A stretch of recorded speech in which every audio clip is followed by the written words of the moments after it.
दाने दाने पर मन ही मन जय गुरुदेव नाम का जाप करिएगा। जिसको आप याद कर रहे हो, एक समय ऐसा आएगा वो अंतर में तुम्हारे सामने प्रकट हो जाएगा। उसके स्वरूप को देख लेना, फिर उसी के स्वरूप को याद करके जय गुरुदेव नाम का सुमरन सभी नए प्रेमी भाई बहन करिएगा। दूसरी बार फिर यहीं से जय गुरुदेव नाम का सुमरन, तीसरी बार फिर यहीं से जय गुरुदेव नाम का सुमरन। इस तरह से कुल 8 बार जय गुरुदेव नाम का सुमरन सभी नए प्रेमी भाई बहन करिएगा। और 8 बार करने के बाद में ये माला आप रख देना। प्रेमी भाई बहनों, ये जय गुरुदेव नाम किसी साधारण इंसान का नाम नहीं, ये स्वयं उस अनामी महाप्रभु का नाम है। समय समय पर संत महात्मा फकीर अपने अपने समय पर आकर के अपनी साधना के द्वारा उस मालिक के नाम को जगाते हैं, उस मालिक के नाम को सिद्ध करते हैं। जैसे कबीर साहब आए, कबीर साहब ने साहिब नाम सिद्ध किया। गुरु नानक साहब आए, गुरु नानक साहब ने वाहे गुरु नाम सिद्ध किया। गोस्वामी जी महाराज आए, गोस्वामी जी महाराज ने राम नाम सिद्ध किया। मीराबाई आए, मीराबाई ने गिरधर नाम सिद्ध किया। सूरदास जी महाराज आए तो सूरदास जी महाराज ने श्याम नाम सिद्ध किया। इसी तरह से हमारे गुरु महाराज जय गुरुदेव नाम सिद्ध करके गए। जय गुरुदेव नाम का जहाज लगाकर गए। अगर एक जहाज पर सारी दुनिया बैठेगी, ये जहाज सारी दुनिया को पार करेगा। देख सकते हैं दोस्तों, इतनी अच्छी बातें बता रहे हैं गुरुदेव जी, आप लोग सुन के जाइएगा। पहले अपने गुरु की उंगली पकड़ लो, क्योंकि गुरु तुम्हारा सच्चा रहबर है। गुरु बिन भव निज तरह न कोई, बगैर गुरु के तुम्हारी ये जीवात्मा इस भव सागर से पार नहीं जा सकती। गुरु गोविंद दो पड़े और काके लागू पाई, और बलिहारी गुरु आपने जिन गोविंद दियो बताई। महिमा उन्हीं की है जिन्होंने उस गोविंद को रखा दिया। इस संसार में हमारे 3 तरह के गुरु होते हैं।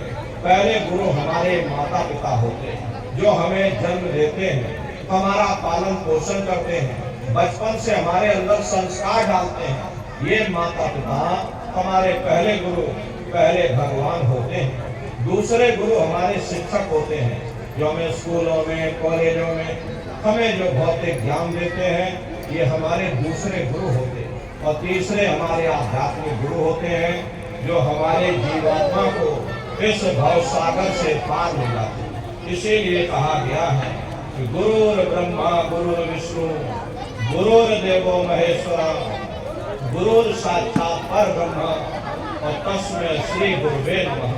3 लोक 9 खंड में और गुरु से बड़ा न कोई, और कर्ता करे न कर सके, और गुरु करे सो होई। इसलिए प्रेमी भाई बहनों, साधना करने से पहले जय गुरुदेव नाम का सुमरन सभी नए प्रेमी भाई बहन करिएगा।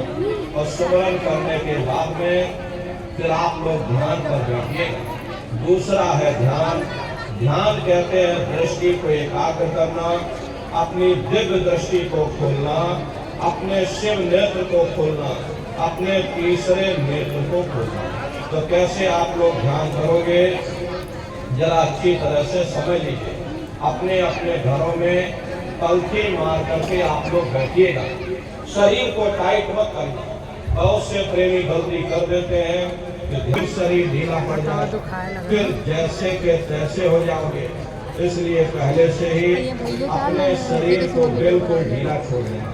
जितना आराम से आप बैठोगे, अपने घरों में पलथी मार करके और ढीले बदन से आराम से बैठ जाना। बाहर से अपनी आंखों को बंद कर लेना और दोनों आंखों के मध्य भाग में दूर सामने देखिएगा, तो सामने आपको अंधेरा दिखाई पड़ेगा। बस उसी अंधेरे में एक जगह पर आप अपनी दृष्टि को रोकिएगा। होशियारी यही रहे, ये आंखों की पुतलियां हिलने न पाए। शुरुआती समय में ये आंखों की पुतलियां अंदर अंदर हिलेंगी, लेकिन जब आप रोज रोज अभ्यास करोगे, करत करत अभ्यास से जड़ मत हो तो सुजान, जब रोज रोज अभ्यास करोगे तो आंखों की पुतलियां हिलना बंद हो जाएंगी। तो दूर सामने अंधेरे में एक जगह पर आप अपनी दृष्टि को रोकिएगा। उस समय किसी के बारे में सोचना नहीं, किसी के बारे में विचार मत करिएगा। शरीर को बिल्कुल हिलाना नहीं, शून्य होकर के, शांत चित्त होकर के, निर्विचार होकर के बस उस अंधेरे को लगातार देखते रहो। देखते देखते देखते देखते एक समय ऐसा आएगा कि आपकी दृष्टि उस अंधेरे में रुक जाएगी। और जैसे ही आपकी दृष्टि अंधेरे में रुकेगी तो सुई की नोक के बराबर काले में भी काला बिंदु, बड़ा चमकीला बिंदु होगा, तारे की तरह चम चम चम चम चमकेगा। वो चमकता हुआ तारे जैसा बिंदु आपको सामने दिखाई पड़ेगा। और जब वो बिंदु सामने दिखाई पड़ जाए तब आप अपनी दृष्टि को उस बिंदु पर एकाग्र कर देंगे। वही बिंदु दरवाजा है, वही बिंदु खिड़की है, उसी को हरि का द्वार यानी कि हरिद्वार कहा गया। बहुत विशाल वो दरवाजा है। ये संसार कुछ नहीं है, ऐसे तुम लाखों संसार इकट्ठे करके एक साथ दरवाजे के अंदर डाल दो, पता तक नहीं चलेगा।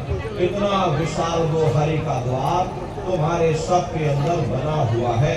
एक छोटे से बीज को लेकर के हम आपसे कहें कि उस बीज के अंदर बहुत बड़ा पेड़ है तो आप भरोसा नहीं करोगे, लेकिन उस छोटे से बीज को जब आप जमीन में गाड़ दोगे, थोड़ा खाद पानी दोगे, वो बीज अंकुरित हो जाएगा।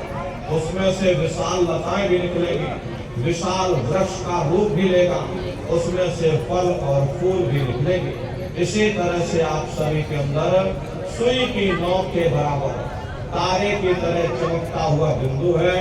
उस बिंदु के अंदर बड़े बड़े ब्रह्मांड बसे हुए हैं। वो तारे जैसा चमकता हुआ बिंदु आपको सामने दिखाई पड़ेगा।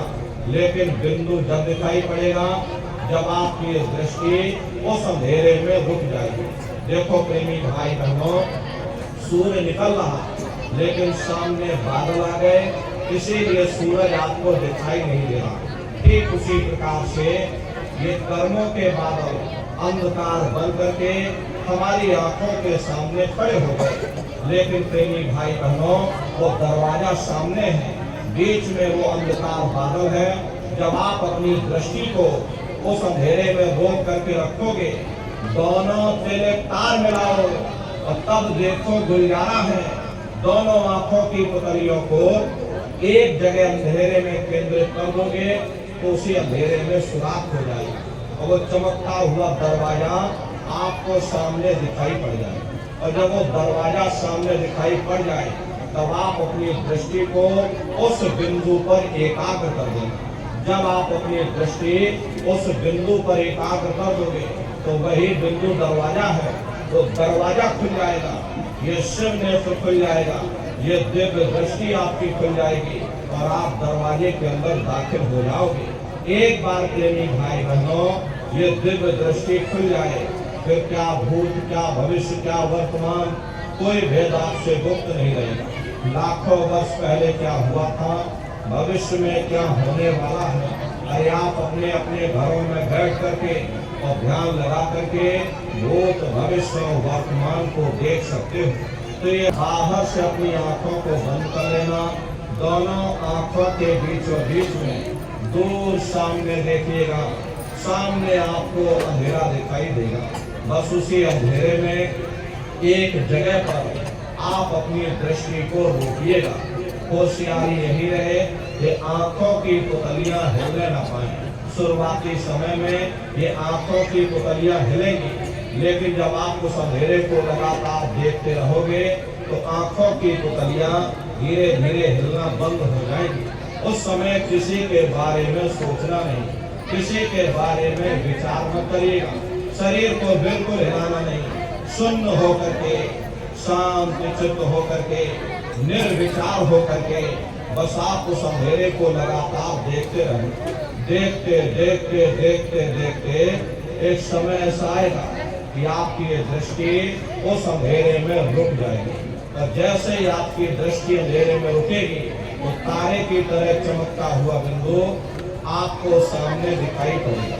और जब वो बिंदु सामने दिखाई पड़ जाए तब आप अपनी दृष्टि को उस बिंदु पर एकाग्र कर दें। वही बिंदु दरवाजा है।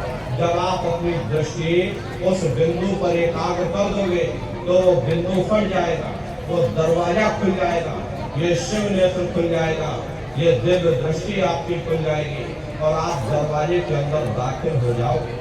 तो प्रेमी भाई बहनों, यह है ध्यान करने का तरीका। और तीसरा है भजन।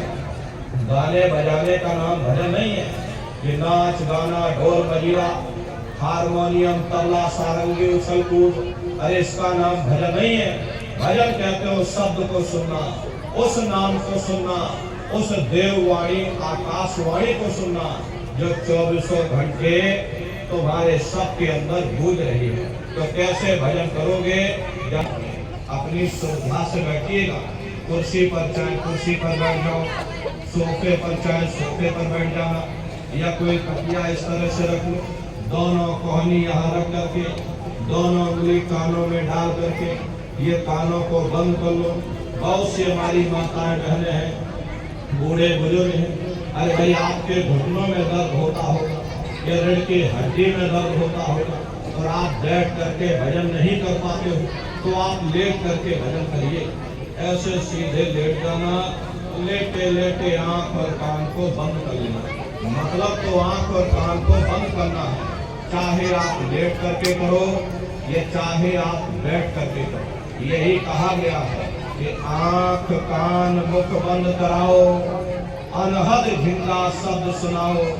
यानी पहले अपनी आंख को बंद करो, अपने मुख को बंद करो, दोनों उंगली कानों में डाल करके ये कानों को बंद करो और ऊंचे से ऊंचा ध्यान दे करके उस आवाज को सुनने की कोशिश करो। प्रेमी भाई बहनों, जब आप अपने कानों को बंद करके और अंतर में गौर से सुनोगे तो आपको ऐसा अनुभव होगा कि कहीं सीटी जैसी आवाज हमारे कानों में बज रही है। इस तरह से सीटी जैसी आवाज शुरू में आप सभी को सुनाई पड़ेगी।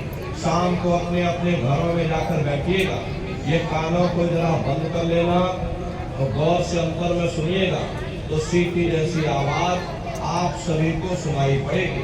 करना कुछ नहीं है, लेटे हो चाहे बैठे हो, बस आप उस आवाज को सुनते रहें और सुनते सुनते उसी में लीन हो जाओ। जब आप उसमें लीन हो जाओगे तो एक समय ऐसा आएगा, दोबारा आपको अनुभव होगा कि कहीं बड़ी दूर से एक महीन आवाज, घंटे और शंख की आवाज हमारे कानों में बज रही है।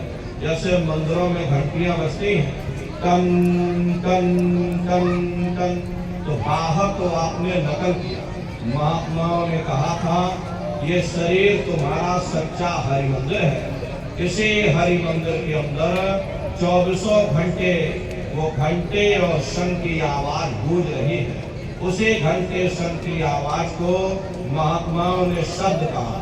अरे आपकी धर्म पुस्तकों में लिखा है कि पोथी पढ़ जन्मा पंडित भया न कोई, 2.5 अक्षर प्रेम का और पढ़े सो पंडित हुए। दुनिया वाले कहते हैं कि 2.5 अक्षर का मतलब प्रेम है।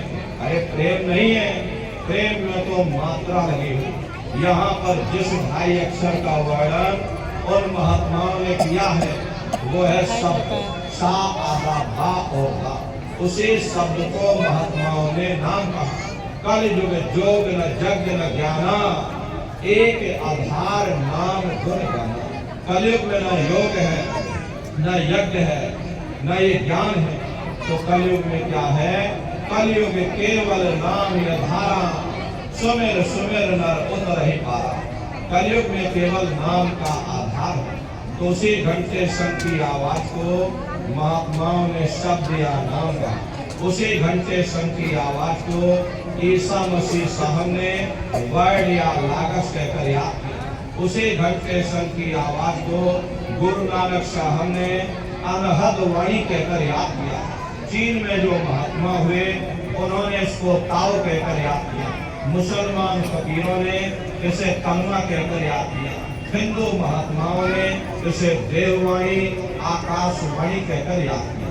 उन अलग अलग महात्माओं ने अपनी अपनी भाषा में हम लोगों को समझाने की कोशिश की है देख सकते हैं कि भाई दोस्तों, वो घंटे शंख की जी आवाज अपनी बातें तुम्हारे बता रहे सबके हैं। अंदर गूंज रही है, इतना वो तगड़ा आपको सुनाई देख सकते हैं, पड़ेगी। बारिश आ रही लेकिन है। शुरुआती समय में आपको ऐसा मालूम पड़ेगा कि भाई बड़ी दूर पर देखिए घंटियां बारिश बज रही आने हैं। वाली है। टन टन टन टन, लेकिन सुनाई हरेक को पड़ेगी। प्रेमी भाई बहनों, जब घंटे और शंख की हे आवाज भगवान, जो आपको अच्छी अपने अंदर बातें सुनाई सिखा पड़ने रहे लग जाए, हैं, तब कम आप से कम वो सीटी की बोल लें आवाज तब को आइए छोड़ आप। देना और घंटे शंख की आवाज को पकड़ लेना, उसको आप सुनने लग जाना। जब आप उसको सुनने लग जाओगे